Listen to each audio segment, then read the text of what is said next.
अजीज़ तलबा और तालबात, Farooq foundation online school के ज़रिए यकसा नसाब के मुताबिक तालीम हासिल करें। अगर हमारी वीडियोस पसंद आएँ तो चैनल को सब्सक्राइब करें और दोस्तों के साथ शेयर करें और बेल आइकन को लाजमी दबाएं ताकि आइंदा आने वाली तालीमी वीडियोस आप हासिल कर सकें। Good morning students, Assalamu alaikum. Today our chapter number 7 and the chapter name is Earth and its Resources.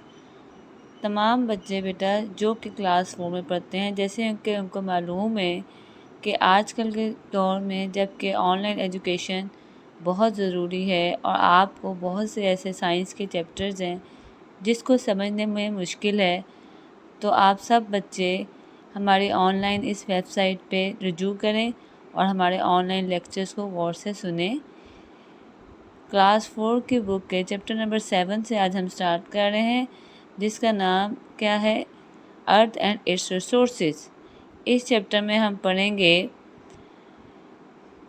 Resources के बारे में कि यानी कौन कौन से अहम वो रिसोर्सेज हैं, कौन से ऐसे अहम ज़राए हैं जो कि अर्थ के अंदर मौजूद हैं। Earth, for example, in earth there are so many resources, for example mountains, for example oceans, for example rivers, these are the resources. इसके अलावा इस चैप्टर में हम पढ़ेंगे, रिकग्नाइज़ करेंगे that earth surface is made up of land and water. First point में देखें कि अर्थ की जो सरफेस है वो किससे बनी हुई है, लैंड एंड वाटर से। ठीक है, यहाँ पे ज़मीन भी है और वाटर भी है और इस सराउंडेड बाय एयर, और इसके इर्द गिर्द क्या है, हवा है। और इस चैप्टर में हम पढ़ेंगे recognise that water in rivers and streams flows from mountains to oceans और लेक्स, के रिवर्स और स्ट्रीम से पानी बहता हुआ फ्रॉम माउंटेन्स, ठीक है, कहाँ पे जाएगा, टू ओशियंस। माउंटेन्स जो होते हैं वो जैसे कि आपको मालूम है कि हाइट पे मौजूद है, और जबकि ये माउंटेन से वाटर, बहुत से ऐसे माउंटेन्स हैं जो कि पाकिस्तान में मौजूद हैं। फॉर एग्ज़ाम्पल K2 है, इसके अलावा माउंट एवरेस्ट है। ठीक है, यहाँ पे मेल्टिंग की वजह से पानी, मेल्टिंग ऑफ ग्लेशियर्स की वजह से पानी नीचे की तरफ मूव करेगा, रिवर्स और स्ट्रीम से गुजरता हुआ कहाँ पे जाएगा, टू द ओशंस। थर्ड जो पॉइंट है इस चैप्टर में हम पढ़ेंगे वो है identify some of earth natural resources. ज़मीन की जो कुदरती रिसोर्सेज हैं, ज़राए हैं, उनके बारे में हम पढ़ेंगे। फॉर एग्ज़ाम्पल जो कि कुदरत ने हमें अता किए। नंबर 3 पॉइंट में देखें बेटा, for example water, wind, soil, forest, ये नेचुरल अर्थ के रिसोर्सेज हैं। Forest, oil, natural gas, minerals that are used in everyday life. ठीक है, क्या चीज़ें पढ़ेंगे, हम बताएंगे कि अर्थ के नेचुरल रिसोर्सेज कौन से हैं। पानी है, हवा है, सॉइल है, मिट्टी है, जंगलात हैं, ऑयल है, नेचुरल गैस है और मिनरल्स हैं। ठीक है, मिनरल्स वो चीज़ें होती हैं जो कि अंडरग्राउंड प्रेजेंट होती हैं। नंबर 4 पॉइंट में देखें, इस चैप्टर में हम पढ़ेंगे रिकग्नाइज डेट सम रिमेन्स, फोसिल्स के बारे में पढ़ेंगे, वो वाली चीज़ें एनिमल्स और प्लांट्स की जो कि अर्थ में मौजूद होती हैं। ठीक है, लॉन्ग टाइम अगो, बहुत लॉन्ग टाइम अगो का क्या मतलब होता है कि बहुत देर बाद वो जो होते हैं वो पाई जाती हैं कहाँ पे, रॉक्स में, सॉइल में and under the sea. Fossils basically हम उन चीज़ों को कहते हैं जो कि एनिमल्स और प्लांट्स के फोसिल्स जो होते हैं वो बहुत अरसे से जब ज़मीन के अंदर रॉक्स में या सॉइल में अंडरग्राउंड होते हैं, इसको फाइंड आउट करने के लिए हम फोसिल्स की एक स्टडी है जो कि हम पढ़ते हैं, जिसको हम साइंस में पैलेंटोलॉजी कहते हैं। ठीक है, उसके बाद इस चैप्टर में हम पढ़ेंगे, डिफ्रेंशिएट करेंगे। 7 चैप्टर में हम बताएंगे, डिफ्रेंशिएट करेंगे। नंबर 5 पॉइंट में देखें, डिफ्रेंशिएट का मतलब है कि फ़र्क बताएंगे renewable and non renewable resources में। रिन्यूएबल का मतलब क्या होता है, रिन्यूएबल वो चीज़ होती है जो कि फिर से बनाई जा सके। नॉन रिन्यूएबल रिसोर्सेज कौन से होते हैं? जो कि फिर से नॉन रिन्यूएबल, जो फिर से बनाए नहीं जा सकते। नंबर 6 में हम इस चैप्टर में पढ़ेंगे इम्पैक्ट ऑफ ह्यूमन एक्टिविटीज़, यानी ह्यूमन एक्टिविटीज़, जो ह्यूमन एक्टिविटीज़ का ज़मीन पे क्या असर होता है। यानी फॉर एग्ज़ाम्पल अगर हम बहुत ज़्यादा फैक्ट्रीज़ बनाएंगे, कार्स बनाएंगे, तो क्या वो हमारे एनवायरनमेंट के लिए अच्छी हैं? क्या वो कोई एनवायरनमेंट के आलूदा तो नहीं कर रही? ठीक है। नंबर 7 में देखें, सजेस्ट करेंगे, सजेशन देंगे, अच्छे अच्छे तरीके बताएंगे। Suggest the ways to conserve the natural resource, हम वो रिसोर्सेज बताएंगे जिससे हम नेचुरल रिसोर्सेज को, फॉर एग्जांपल कौन कौन से नेचुरल रिसोर्सेज है बच्चों? आपके ओशियंस, रिवर्स, लेक्स, माउंटेन्स, ये नेचुरल रिसोर्सेज है जो कुदरत ने हमें दिए। हम बताएंगे, मशवरा देंगे एक दूसरे को, आप भी सजेशन दें कि कौन से ऐसे रिसोर्सेज हैं जिससे हम अपने इस एनवायरनमेंट को महफूज रख सकें। तो स्टूडेंट्स आए बेटा हम चैप्टर स्टार्ट करते हैं। अब इस चैप्टर में पॉइंट टू पाउंडर, यानी सबसे अहम पॉइंट क्या है जो आप खुद बताएं। What will happen if natural resources run out, क्या होगा अगर नेचुरल रिसोर्सेज दुनिया से ख़त्म हो जाएंगे। Many of us do not know the importance of natural resources, बहुत से हम में से बहुत से लोगों को नेचुरल रिसोर्सेज का नहीं पता, ठीक है, कि इम्पोर्टेंस क्या है। और नेचुरल रिसोर्सेज जो होते हैं उसकी बहुत सी इम्पोर्टेंस है।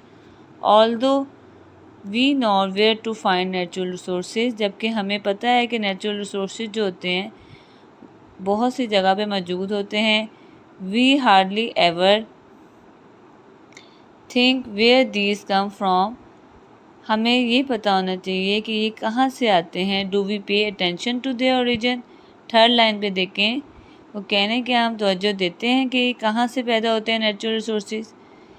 There is no substitute for natural resources, natural resource का कोई भी मुतबादिल चीज़ नहीं होती।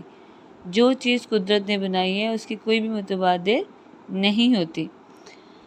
फॉर योर इंफॉर्मेशन में देखें स्टूडेंट्स, बेटा उन्होंने क्या बताया है कि 11% of the land is cultivated, 11% जो है, 11% ज़मीन का वो हिस्सा जो है वो कल्टिवेट है, यानी उसमें फसलें काश्त हुई हुई हैं। ठीक है, इसको अंडरलाइन कर लें। 11% of the land is cultivated,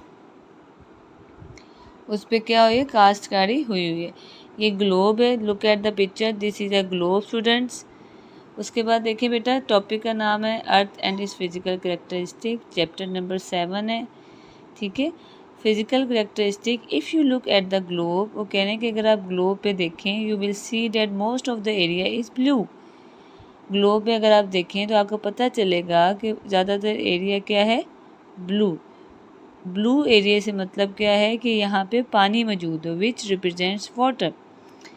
अब यहाँ पे परसेंटेज पे देखिए बेटा, look at the percentage, the earth is surrounded by air, about 71% of the earth surface is water, 71% ज़मीन में क्या है, पानी।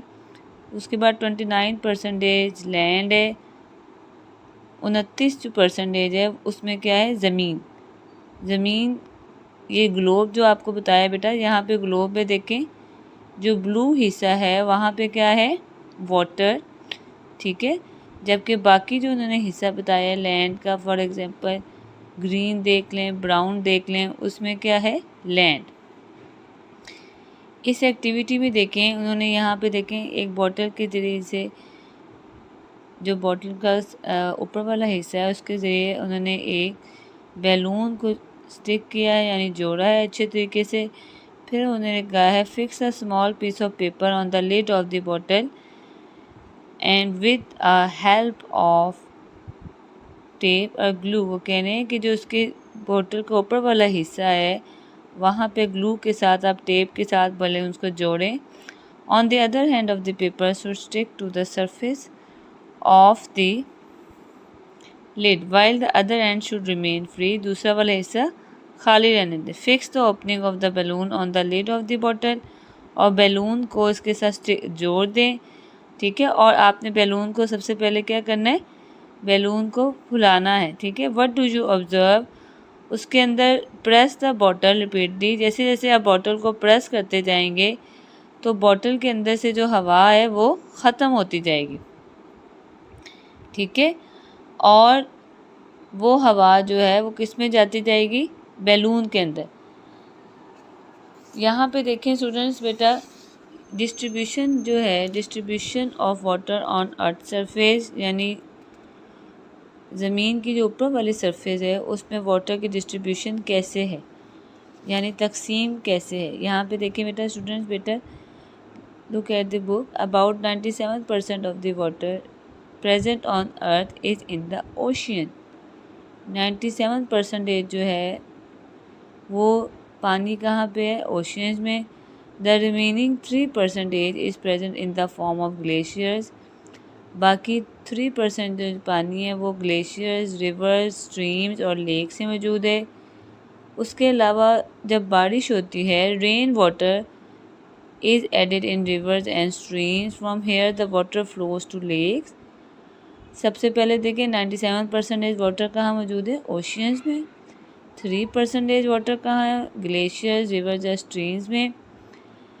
फिर ऐसा पानी जो कि बारिश का पानी है वो कहाँ पे बहता है, the water flows to lakes and oceans, ठीक है। लेक्स में जाता है और ओशियंस में जाता है। The snow falling on mountains also melts. इसके अलावा स्नो किसे कहते हैं, बर्फ़ को। बर्फ़ जो है वो मेल्ट होती है जब माउंटेन से, तो वो भी पानी बन जाता है, ठीक है।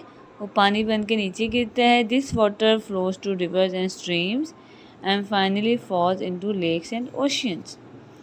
अर्थ रिसोर्सेज में देखें बेटा, उन्होंने यहाँ पॉइंट बताया है अर्थ रिसोर्सेज, रेड कलर में देखें, ये टॉपिक देखें। The earth is rich in many resources. Earth के अंदर अल्लाह ताला ने बहुत से रिसोर्सेज रखे हैं। कौन कौन से हैं स्टूडेंट्स बेटा देखें, वाटर, एयर, सॉइल, फॉरेस्ट, कोल, ठीक है। अब डू यू नो पे देखिए बेटा, ये टॉपिक जो है डू यू नो, जो इसका मतलब है कि ये इम्पॉर्टेंट लाइंस हैं जो कि आपको जनरल नॉलेज के लिए दिखाई जाती हैं। The pencil in your geometry box, वो वाली पेंसिल जो कि आपके ज्योमेट्री बॉक्स में है, वो कि is made from the wood, वो किससे बनी हुई है, वुड, लकड़ी से। While the rubber is obtained from the secretion of a specific tree, जबकि रबर जो आप यूज़ करते हो इरेज़र के तौर पे, वो किससे बनी हुई है, एक सेक्रेशन होती है, ट्री के अंदर से एक लिक्विड आता है जिसको आप प्योरीफाई करते हैं तो वो रेज़र के फॉर्म में आता है जिसको आप रबर कहते हो, ठीक है। यहाँ पे देखें स्टूडेंट्स बेटा, सबसे पहले जो हम पढ़ेंगे वो है वाटर। वाटर क्या है, वह पानी की क्या अहमियत है। All living thing need water to survive, तमाम जानदारों को ज़िंदा रहने के लिए क्या चाहिए बच्चों, जी पानी। हम पानी कहाँ इस्तेमाल करते हैं, नंबर 1 देखो बेटा, ड्रिंकिंग के लिए, cooking, washing clothes and dishes, ठीक है। हमें पीने के लिए चाहिए, खाना पकाने के लिए, कपड़े धोने के लिए और अपने जो आपके किचन आइटम्स हैं उनको धोने के लिए, बर्तनों को, ठीक है। हमें क्या चाहिए, water. Water is also very important, पानी जो है वो बहुत ज़्यादा इम्पॉर्टेंट है प्लांट्स के लिए भी और क्रॉप्स के लिए भी। Running water is also use to generate electricity. Running water कौन सा होता है, वो वाला पानी जो बहुत तेज़ी से आता है, उससे क्या प्रोड्यूस होती है, electricity. Now look at the page number 86। ये जो टॉपिक है बेटा ये है पेज नंबर 85 में वाटर सा। उसके बाद अगर हम पेज को टर्न करते हैं तो ये हमारा है पेज नंबर 86। पेज नंबर 86 पे देखें बेटा, एयर। एयर क्या है, air is very important for the survival of life on earth. Air जो है हमारी ज़िंदगी के लिए बहुत इम्पोर्टेंट है। क्यों, क्योंकि हम जब सांस लेते हैं तो बेसिकली हवा के अंदर ऑक्सीजन गैसेज होती हैं जो हमारी ब्रीथिंग में हमारी हेल्प करती हैं। It is also present in soil and water, हवा जो है वो सॉइल और वाटर में भी मौजूद है। क्यों मौजूद है बेटा? क्योंकि सॉइल के अंदर भी अल्लाह ताला ने बहुत से ऐसे ऑर्गेनिजम्स रखे हैं जिनको सांस लेने के लिए हवा की ज़रूरत है। इसके अलावा वाटर के अंदर भी ऑक्सीजन गैस है। वाटर के अंदर कौन से एनिमल्स होते हैं बेटा? स्टूडेंट्स जी बेटा कौन बताएगा? जी फिशेज होती हैं, whale, shark, due to which living beings can breathe inside the soil and water. सबसे लास्ट लाइन देखें एयर की, fast flowing air is also use to generate electricity. वो वाली हवा जो बहुत तेज़ी से चलती है उससे क्या होती है? इलेक्ट्रिसिटी प्रोड्यूस होती है यूजिंग विंड मिल। अब विंड मिल पे देखिए बेटा, look at the wind mill. ये विंड मिल है, ठीक है।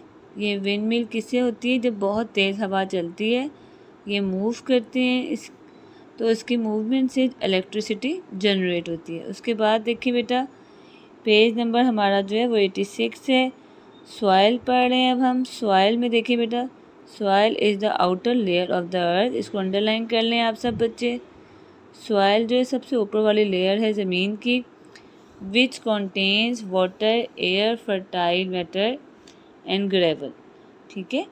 Soil provide essential nutrients to plants for growth. Soil जो है वो हमें एसेंशियल न्यूट्रिएंट्स देते हैं to plants for growth. Growth की स्पेलिंग चेक कर लें बेटा। Growth GROWTH। ग्रोथ की स्पेलिंग क्या है? GROWTH। यहाँ पे देखें बेटा, सॉइल जो होते हैं इट ऑल्सो प्रोवाइड शेल्टर। ये शेल्टर भी देते हैं टू मैनी ऑर्गेनिजम्स, बहुत से ऑर्गेनिजम्स को। It is also use to make bricks. ये ब्रिक्स बनाने के लिए यूज़ होते हैं क्या? Soil and utensils. और बहुत से ऐसे मिट्टी के बर्तन, फॉर एग्जांपल जो कि आप किचन में यूज़ करते हैं, आपके जग हैं, ग्लासेज हैं, वो बहुत से ऐसी चीज़ें होती हैं जो मिट्टी के बर्तनों से बनी होती हैं, ठीक है। आपके बड़े बड़े जो खाने की हांडियाँ होती हैं वो भी किससे बनी होती है? वो मिट्टी के बर्तन से। इंटरेस्टिंग इंफॉर्मेशन क्या है? World soil day is celebrated on 5 December every year. World soil day जो है वो कब मनाया जाता है? 5 December every year. Now look at the forest. The part of the earth that is completely covered with trees is called a forest. Forest की definition को underline करें बेटा। फॉरेस्ट क्या होता है? जंगलात, वो वाला ज़मीन का हिस्सा जो कि जिसके अंदर क्या होते हैं? Trees. Forest not only provide us timber. Forest ना सिर्फ आपको लकड़ी देते हैं बट नेचुरल हैबिटेट भी हैं। नेचुरल हैबिटेट का मतलब होता है कि कुदरती मस्कन है, यानी बहुत से ऐसे एनिमल्स, फॉर एग्जांपल बर्ड्स देख लें, इंसेक्ट्स देख लें, वो बेसिकली उनका कौन सा घर है? जंगलात, ठीक है। They also provide us fresh and oxygenated air.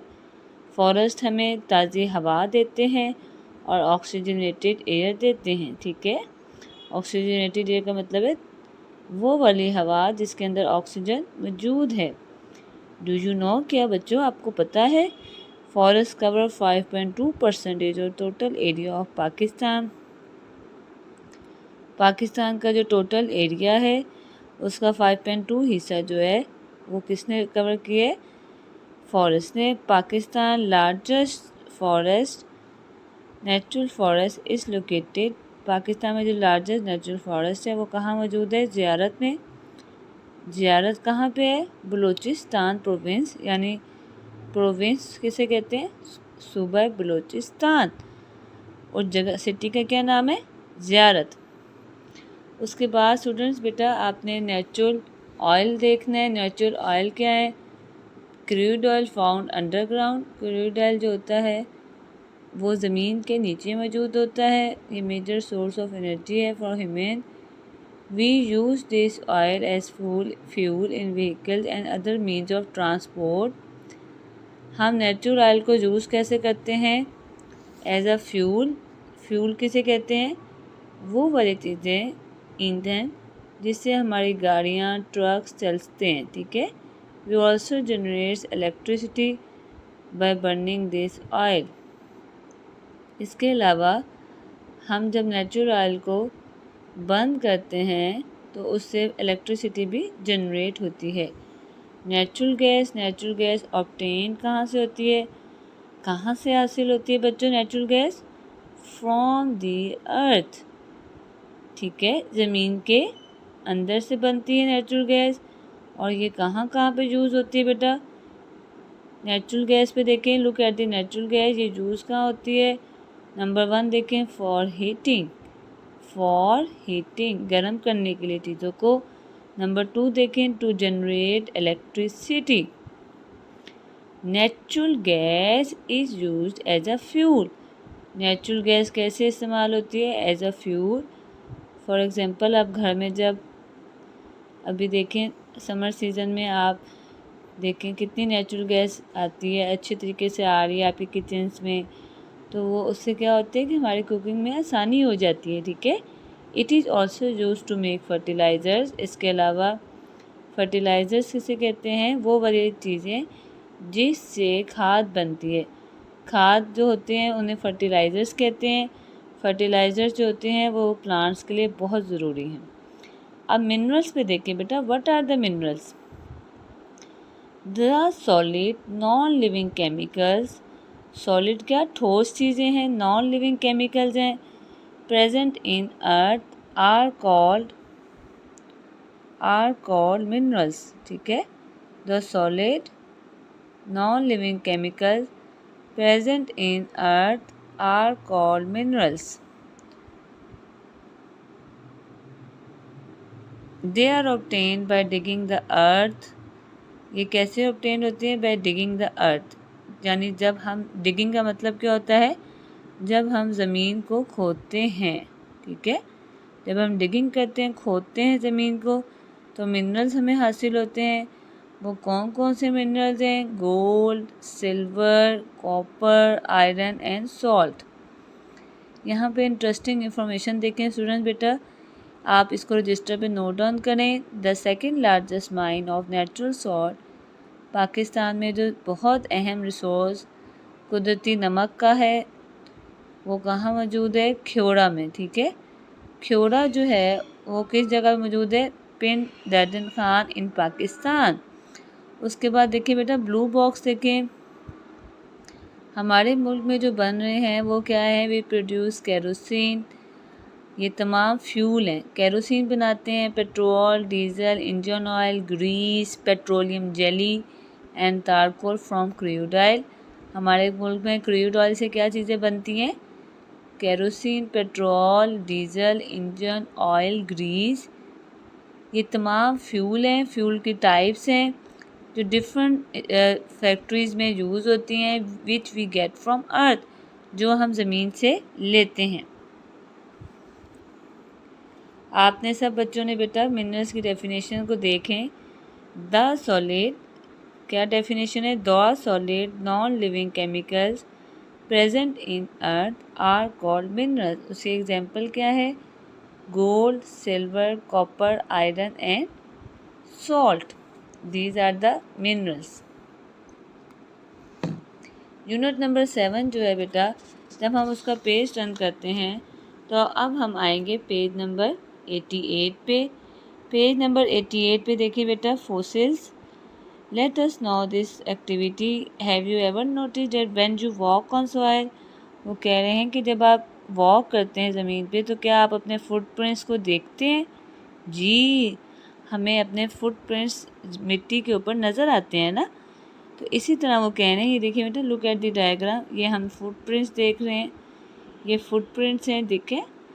Footprints का मतलब है कि जब हम मिट्टी के ऊपर चलते हैं तो हमारे पाँव के निशानात बन जाते हैं। इसी तरह यहाँ पे देखें, thousands of years ago there are many organisms that do not exist. वो कह रहे हैं कि थाउजेंड्स ऑफ ईयर्स अगो बहुत से ऑर्गेनिजम्स थे जो एग्जिस्ट नहीं थे। इनमें देखें डायनासोर्स के फॉसिल्स हैं, ठीक है। यहाँ पे देखें, do you know the skeletons of many ancient animals are still preserve. बच्चों, क्या आपको पता है कि बहुत से ऐसे एनिमल्स के स्केलेटन हैं जो ज़मीन के अंदर महफूज हैं? ठीक है, ज़मीन के अंदर in soil and rocks. Yellow box में देखें बेटा, क्या लिखा हुआ है? The skeletons of many and ancient animals are still preserve in soil and rocks. वो कहाँ पे महफूज हैं? सॉइल में और रॉक्स में। They are dug out. इनको बाहर कब निकाला जाता है? जब हम इनको बहुत सालों बाद जब बाहर निकाला गया तो उन्हें पता चला कि इनकी बोन्स हैं, इनके स्केलेटन्स मिट्टी के अंदर या सॉइल के अंदर महफूज थे। ठीक है बेटा, तो क्या डेफिनेशन हुई फॉसिल्स की?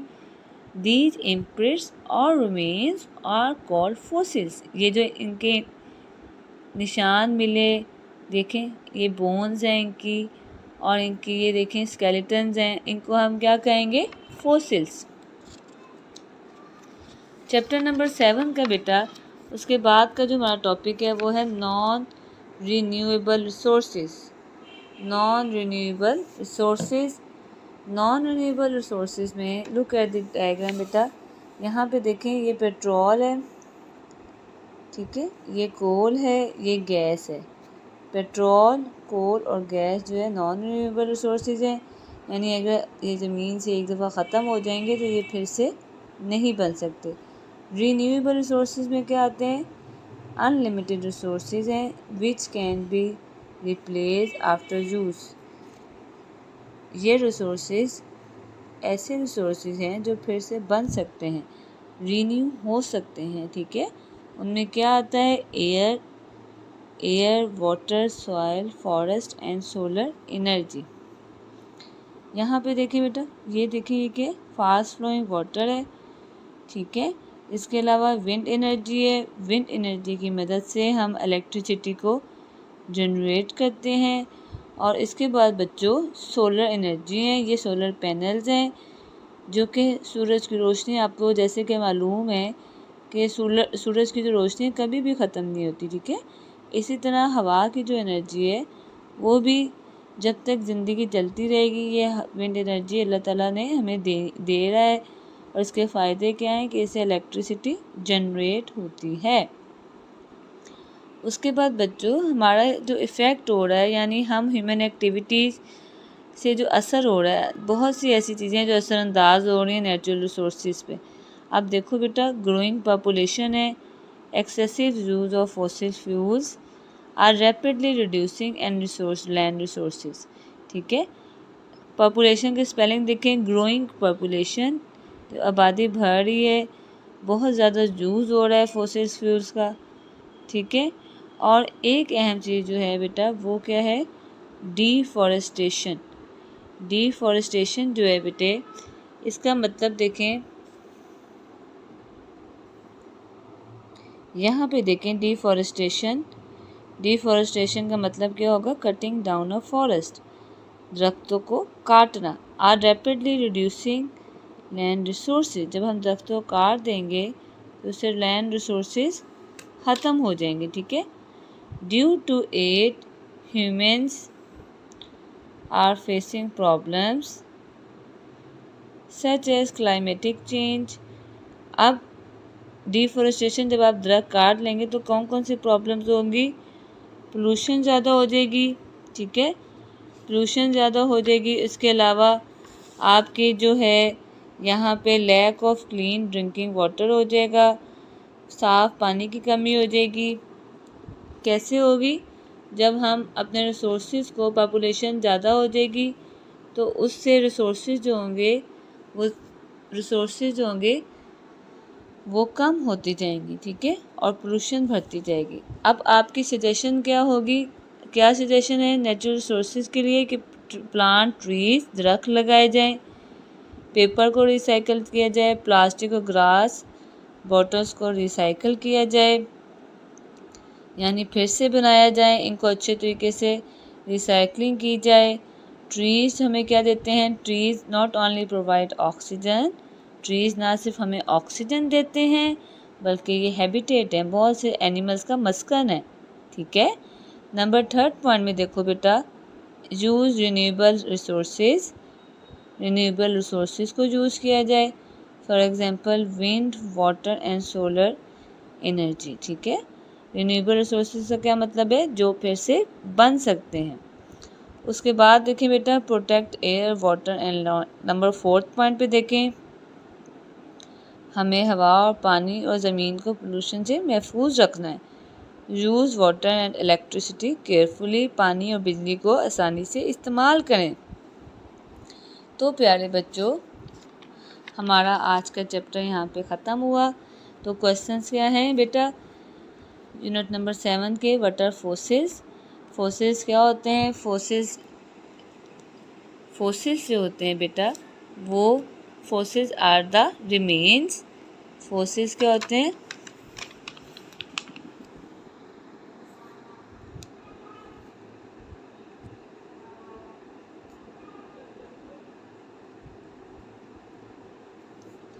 ये क्या होते हैं, रिमेन्स होते हैं।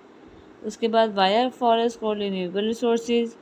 फॉरेस्ट को रिन्यूएबल रिसोर्सेज क्यों कहा जाता है, because they renew many resources. Why are forest को renewable resources, how does water that reach oceans and lakes. पानी जो है वो ओशन जो लेक्स तक कैसे जाता है, पानी ओशन जो लेक्स तक कैसे जाएगा, कौन बच्चा बताएगा बेटा। Basically it flows from mountains, जब ये पानी बहता है माउंटेन से, ठीक है, तो ये नीचे की तरफ जाता है। ठीक है, describe any 2 advantages and disadvantages of deforestation. Deforestation का मतलब होता है जंगलात की कटाई। एडवांटेजेस क्या है कि डिसएडवांटेजेस और एडवांटेजेस का मतलब क्या है। एडवांटेजेस का मतलब होता है फ़ायदे। डिसएडवांटेजेस क्या है कि जब एडवांटेजेस क्या है कि ये टिम्बर देते हैं, ठीक है, हमें लकड़ी देते हैं, जंगलात हमें लकड़ी देते हैं और इसके अलावा हमें मेडिसिन्स देते हैं। ठीक है, डिसएडवांटेज क्या है, when we do the deforestation it causes the pollution, it causes the climate change. Deforestation से क्लाइमेट चेंज हो जाएगा। डिसएडवांटेज है ये इसके नुकसानात हैं और पोल्यूशन बढ़ जाएगी। डिफ्रेंशिएट बिटवीन रिन्यूएबल रिसोर्सेज के बारे में बताएं कि उनमें फ़र्क क्या है। रिन्यूएबल रिसोर्सेज ऐसे रिसोर्सेज हैं जो फिर से रिन्यू हो सकते हैं, जबकि non renewable resources they are not renew, they are limited resources. Non renewable resources क्या है, लिमिटेड रिसोर्सेज। ग्रीन कलर की देखें बेटा, ये की पॉइंट्स में डेफिनेशन लिखी हुई है नॉन रिन्यूएबल रिसोर्सेज की और रिन्यूएबल रिसोर्सेज की। ठीक है, आप सब बच्चों से उम्मीद करती हूँ मैं कि आप चैप्टर नंबर 7 अच्छे तरीके से इसको याद करेंगे और इसकी डेफिनेशन को, फोसिल्स की डेफिनेशन याद करेंगे और रिन्यूएबल रिसोर्सेज की डेफिनेशन को याद करेंगे। Unlimited resources that can be obtain from their use are called renewable resources. ठीक है, और नॉन रिन्यूएबल रिसोर्सेज क्या हैं, such limited resources are called non renewable resources. उनमें क्या होते हैं, coal, petrol, diesel and natural gas. Students बेटा हमारा चैप्टर 7 फिनिश हुआ जाता है। आप सब बच्चों से मैं रिक्वेस्ट करती हूँ कि वो सब बच्चे अच्छे तरीके से चैप्टर्स की डेफिनेशन सुने, अपना ख्याल रखें, हमारे ऑनलाइन एजुकेशन से फ़ायदा उठाएं। अल्लाह हाफिज़।